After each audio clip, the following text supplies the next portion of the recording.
The Miami Heat signed Precious Achiuwa yesterday to a one-year, non-guaranteed deal, and I'm here to tell you that this was a massive success for the Miami Heat, and we're going to talk about what roster moves have to come after this move, but the ones that likely will come after this move. I'm Nic Rohloff. This is the Heat Report by Chat Sport, but we're going to start with why this was such a good move, because the Heat needed a third big so badly. We talked about it so often in July, in August, and into September on how the biggest hole on this Heat roster was not the fact that they don't have a third star to pair with Adebayo or Hero, but it's the fact that they don't have a third big man to work in and alongside with Bam and Kel'el Ware. Well, they finally addressed that by signing their former first-round pick in 2020, Precious Achiuwa. And by the way, he was the best free agent on the market at the big man spot.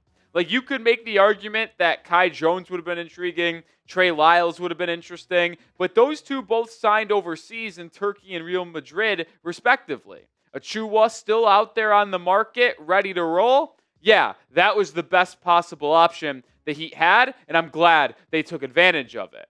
More coming up here, but make sure you subscribe and have your notifications turned on, because if you did, you would have been alerted when we dropped the breaking news video yesterday when Achiuwa's signing was announced. So make sure you subscribe, and for the 50% of the returning viewers we have on a monthly basis, make sure those notifications turned on. Only 12.9% of you have the noti bell clicked on to all. Change that. Let's get to 13%. But I think Achiuwa is a really good addition to this Heat team. Listen, over the last couple of years, he has had a decreased role for the Knicks and Raptors, traded from Toronto to New York in the OG Anunoby deal, was the backup big in New York in 23-24, and then last season was that third big, but acted as the backup to Karl-Anthony Towns as well until Mitchell Robinson returned, and then once Robinson did return, he was relegated to that third big and didn't really see a lot of playing time in the postseason. But in limited opportunities, I think he flashed a lot. And I want to focus on his ability to rebound the basketball, because that is the part of his game that is just the probably most consistent. And if you were to go to Achiuwa and says, what is his best asset? It is his effort and rebounding ability. And I find it pretty impressive because he is not the biggest guy. Like, yeah, when the Heat signed him, it was to be the backup big, but he's 6'8" barefoot. He's about 6'8 and 3/4, 6'9" with shoes on. So it's not like he's a big-time guy that dominates inside. No, he's more of a small ball 5 or 4. But that 7 foot and 3/4 wingspan really helps him be disruptive defensively as well as on the glass. And that's, I mentioned, the best part of his game. It's his rebounding.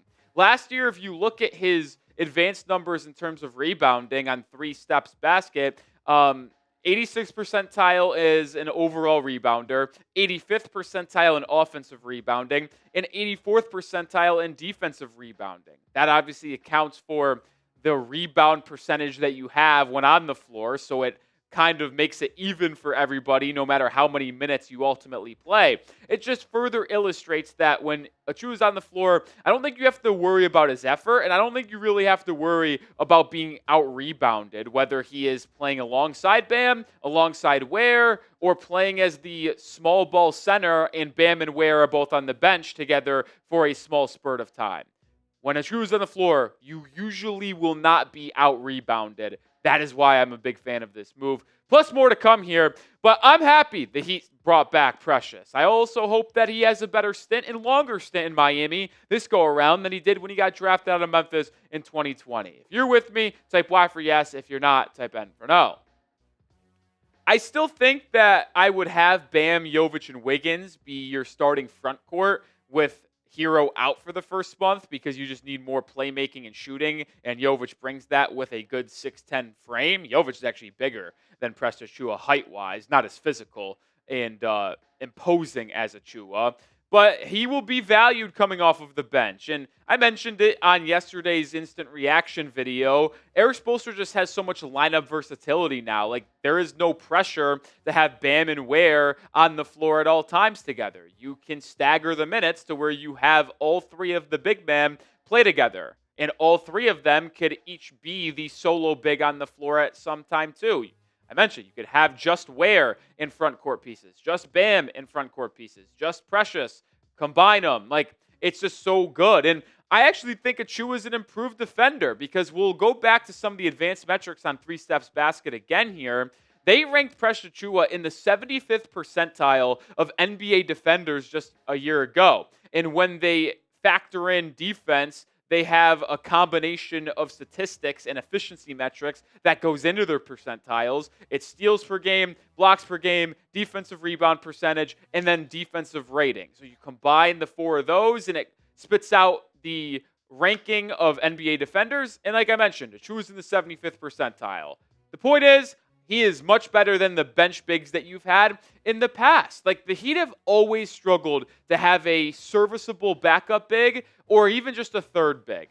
The backup bigs to Bam over the last 5 years have been Thomas Bryant, Cody Zeller, Dwayne Dedmon, Myers Leonard. It's just been disaster after disaster after disaster.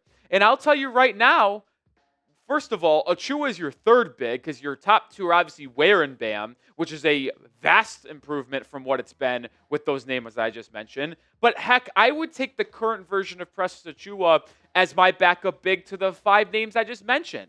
So the fact that Achiuwa, who I think would be the best backup big you've had to Bam when you factor in Bryant, Leonard, and the other names, is your third big, it just creates the best front court rotation Miami has had at that big man spot really ever since Adebayo entered the league as the Heat's 14th overall pick in 2017. So yeah, this makes me pretty happy. All right, we're going to transition now from why I think Achiuwa's signing was a great success and makes me happy to what move could be coming next. Because the Heat do have too many players on their preseason roster. Remember, you get max 18 players during the regular season, 15 standard contracts, 3 two-ways. But for the preseason, you are allowed up to 21 players. It could be any combination of guys you want. It could be 15 standard, 3 two-ways, and 3 Exhibit 10s. It could be 14 standards, 3 two-ways, and 4 Exhibit 10s. But prior to the signing, the Heat had 14 standards, 2 two-ways, and 5 Exhibit 10 contracts. So either way you want to add it up, they had the maximum 21 players. Adding Achiuwa puts you at 22, which means Miami will have to waive a player, whether it is a standard contract guy like Terry Rozier, which we'll get to in just a second, a two-way guy, or an Exhibit 10 contract. Well, the most likely answer here is going to be an Exhibit 10 guy. And the current 5 players that have an Exhibit 10 contract, Dane Donja, a UDFA out of Memphis, who is on the Heat Summer League team. Trevor Keels, who has been in the league a couple of years, now bouncing around teams. Gabe Madsen, who is a UDFA out of Utah, who played on the Warriors Summer League squad. Ethan Thompson, who we covered his signing earlier in the offseason, as well as Jameer Young, who we covered earlier in the offseason. So the Heat will likely get rid of one of these guys. We're putting this video out on Thursday morning.